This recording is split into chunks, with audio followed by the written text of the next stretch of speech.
la deuxième partie de simple present. Ok? So, on a les trois utilisations, les trois usages. On appelle ça usages. Ok? Les scénarios dans lesquels on utilise le simple present. Cool. So, on a habits, hobbies and routines. So, dans habits, hobbies and routines, on a des termes pour indiquer la répétition en anglais. Ok? On a sometimes, ça veut dire quelquefois. On a every day, chaque jour. On a from time to time, de temps en temps. On a usually, ça veut dire de façon usuelle. On a once in a while, une fois en passant. On a often, quelquefois aussi. On a every morning, chaque matin, etc. Ça, ceux-là ne sont pas seulement les termes qui indiquent la répétition en anglais. Il y en a beaucoup, mais je ne peux pas les lister tous ici. Je liste seulement quelques-uns, les plus utilisés. So, si on veut parler d'une habitude, de hobbies ou bien de routine, on est obligé d'utiliser l'un de ces termes. Ok? So now an example, every day I play basketball. Every day I play basketball. Chaque jour, je joue au basketball. Ok? So, quand on dit every day, et puis on met le sujet, le verbe qui vient, on doit le mettre directement au simple present. Ok? On ne doit pas le mettre dans un autre temps de conjugaison, on le met au simple present. Ok? So, quand on dit every day, I play basketball. Chaque jour, je joue au basket. So, le verbe qui est conjugué ici, c'est le verbe to play. Jouer. Donc, le play lui-même, il ne change pas de structure. Pourquoi j'insiste sur le fait de changer de structure? Parce qu'en anglais, comme je le disais, il y a 12 temps. Et dans la plupart des temps, le verbe, soit il change de structure, ok? Ou bien on ajoute un auxiliaire. Ok? On ajoute un auxiliaire pour conjuguer le verbe.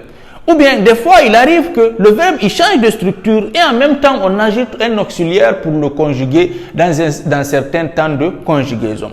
Alors qu'au simple present, c'est très simple. Le verbe, il ne change pas de structure et puis on n'ajoute pas d'auxiliaire. On met seulement le sujet et puis on met le verbe. Ok? Si le verbe, c'est to play, ok? En anglais, pour indiquer l'infinitif d'un verbe, on commence par to play. Ok, si on veut le conjuguer, on enlève le to, on met le sujet et puis on met play. Ok, le play, il prend seulement S s'il est conjugué à la troisième personne du singulier.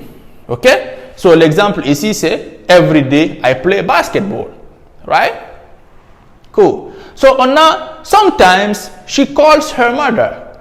Des fois, elle appelle sa maman. So sometimes she calls her mother. So, le verbe qui est conjugué ici, c'est le verbe to call, le verbe appeler. So, parce que c'est she, le appeler là, on a mis S à la fin. She calls her mother. Sometimes she calls her mother.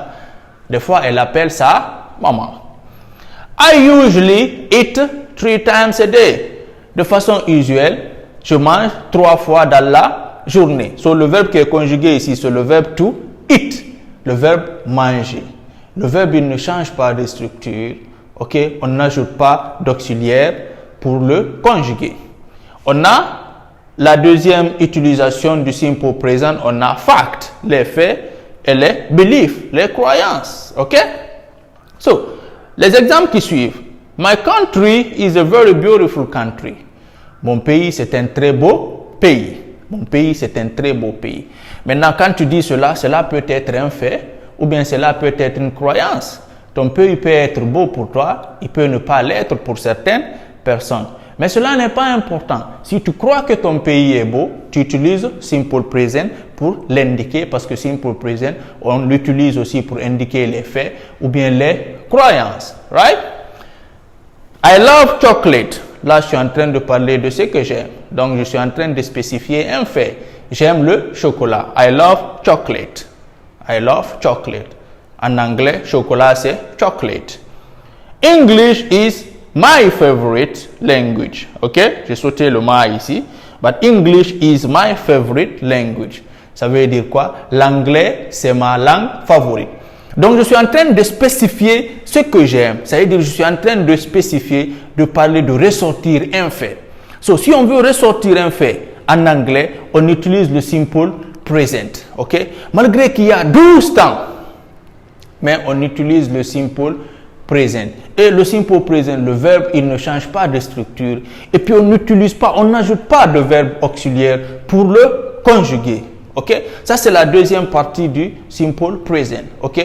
Suivez la prochaine vidéo pour pouvoir comprendre la forme positive du simple present, la forme négative du simple present et la forme interrogative du simple present. Ça veut dire, si tu veux poser une question au simple present par rapport à l'habitude, ou bien à un fait, ou bien une croyance, comment le faire? Ou bien si tu veux parler de quelque chose de façon négative, si tu veux parler d'une habitude, d'une routine, des faits ou bien des beliefs de façon négative, comment le faire? So, suivez la prochaine vidéo pour que vous puissiez encore vous imprégner de ce qui est vraiment le simple present. Merci pour avoir suivi cette vidéo et je vous retrouve à la prochaine vidéo.